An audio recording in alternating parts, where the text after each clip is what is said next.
Hello everyone, I am Sandhya Ranganathan, author of If Then Else. Firstly, thank you very much to Vikrant Uttekar and the AMP who are doing this wonderful job of spreading mental awareness and combining it with writing. So I'm really grateful to have this opportunity to talk to you all today. Thank you also to Sahel Mathur and the Book Bakers for this opportunity. Some very interesting questions are coming my way, I think. I'm asked, what is my fortress of solitude that keeps me sane? That's a very interesting question. It's actually precisely that solitude and silence. For me, that works well. When things get too much, I just need to get away. I need to take a break, and either be silent, be with myself, be with nature, or music. I think music is good, and reading, something which takes my mind away from whatever it is that's bothering me. So I think that's my fortress of solitude, and I think it's important for everyone to find that, to know what is it that gives one a break, some comfort, and be able to cope with the pressures of modern life. So, how do I define mental health? Mental health is the ability to cope with challenges in life. So, it is not necessary that you do not find life challenging, or everything is going to go smoothly, or that you're always joyful all the time. But if something comes your way, then instead of being a lift or an elevator that comes crashing down, you're able to cope, you're able to find the balance, and you're able to push the button that stops you at a floor in between. You stabilize and you're able to walk away. So I think that's how I would define mental health. And do I find myself engaging in enough mental health for myself? Now, how much is enough? I try my best to always stay balanced. I think that's kind of my mantra. If it's too much, I just try to balance work with, taking vacations. I'm just back from a lovely vacation in the Maldives. So my daughter and I love to take small breaks, larger breaks. So taking vacations, taking time off, reading, doing something, doing a balance of things. So if one thing gets too pressured, you can move to the other. So I'm still working full time, but I also love to write. So for me, writing is a break. If writing gets too stressful, then I have my family, and if sometimes family also can get stressful, then I work. Actually, I find it very comforting to get into the organized world of work. Monday mornings are actually very peaceful. It's like, okay, this is order, this is calm, this is peaceful, and this is good. So I think having a balance of a few different things, so you can rotate your stress, if you will.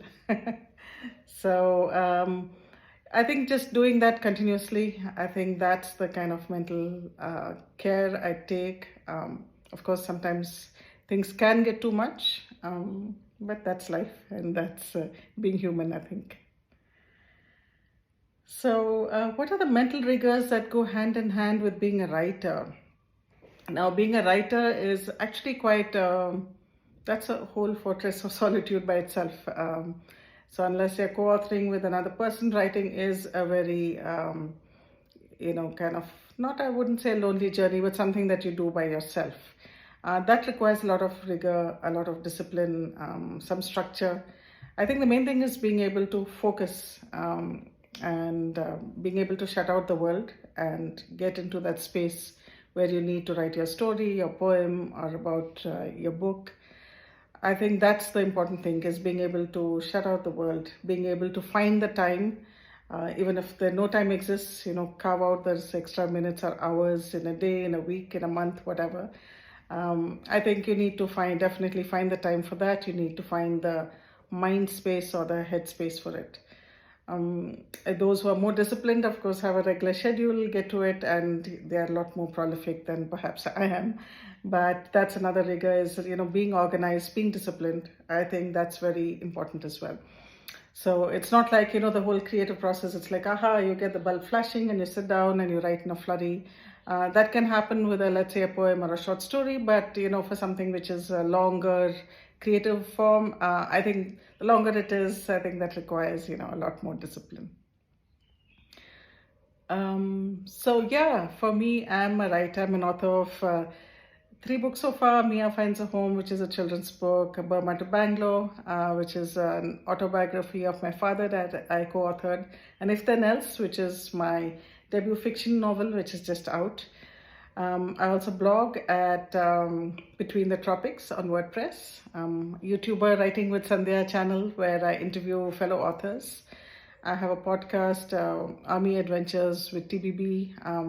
Also in the industry, I'm a technical communications professional, so I have a Manage the Docs, and we have a podcast channel as well on the Mensa platform. So these are some of the things that I do apart from work and writing and taking care of family.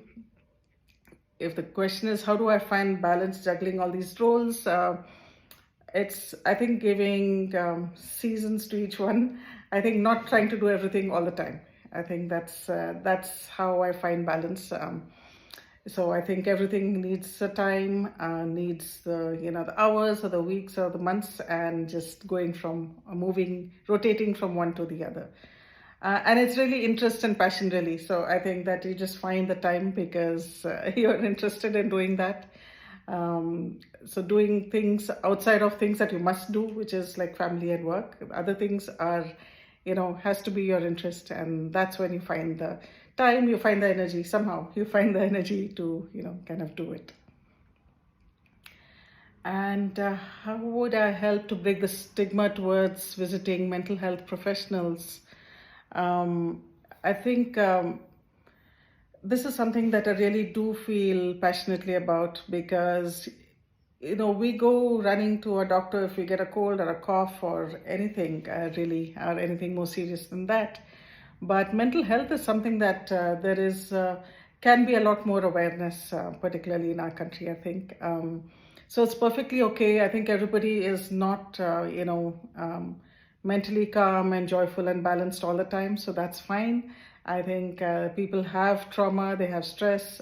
Some people are born with having a lesser ability to handle these kind of things, who are born with, different kinds of mental afflictions. So it's fine. I think it's okay to just go, take the help of a counselor or a psychiatrist, and, take the help that you need, because that'll help you manage life and get back on track. Also, it's so physical ailments are visible and you get the empathy, the sympathy, and the support, but mental health often isn't.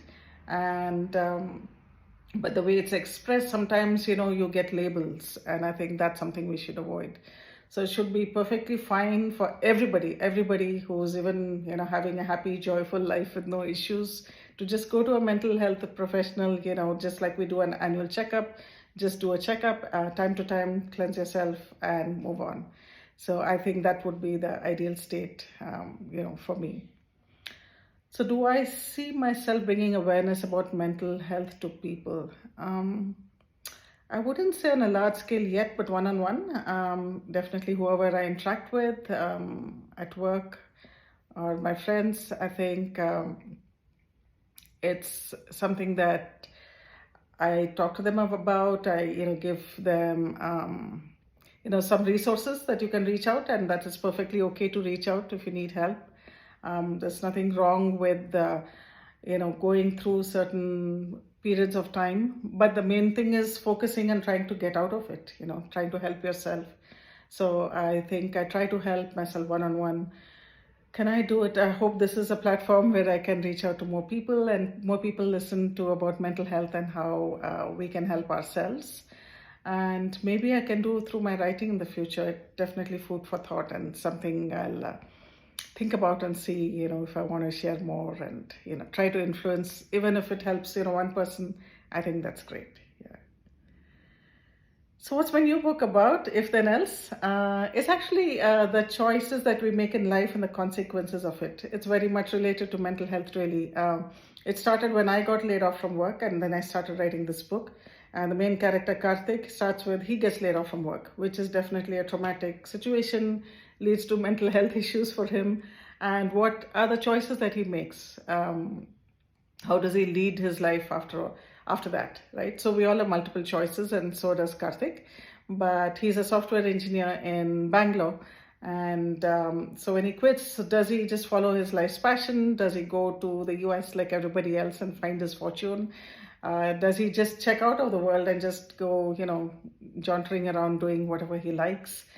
So when I started thinking about writing this book, I'm like, okay, why don't we follow his paths? So what I do is take you through 3 parallel worlds of Karthik and see how he does when he makes different choices. Where does he end up? What happens to the people in his life? What happens? How does it impact? What's the ripple effect in the situations around him?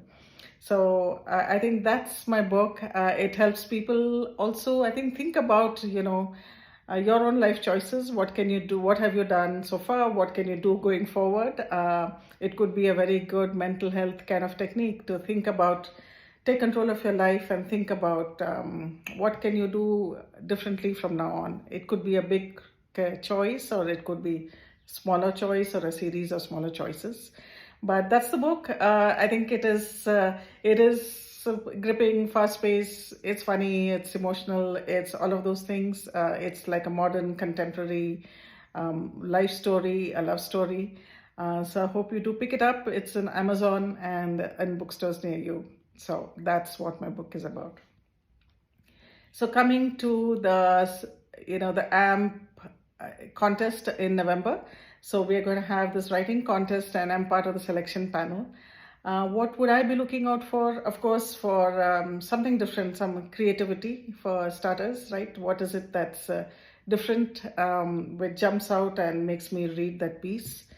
If it is more of nonfiction or more personal, authenticity, right? How authentic is it, and how do I resonate with that?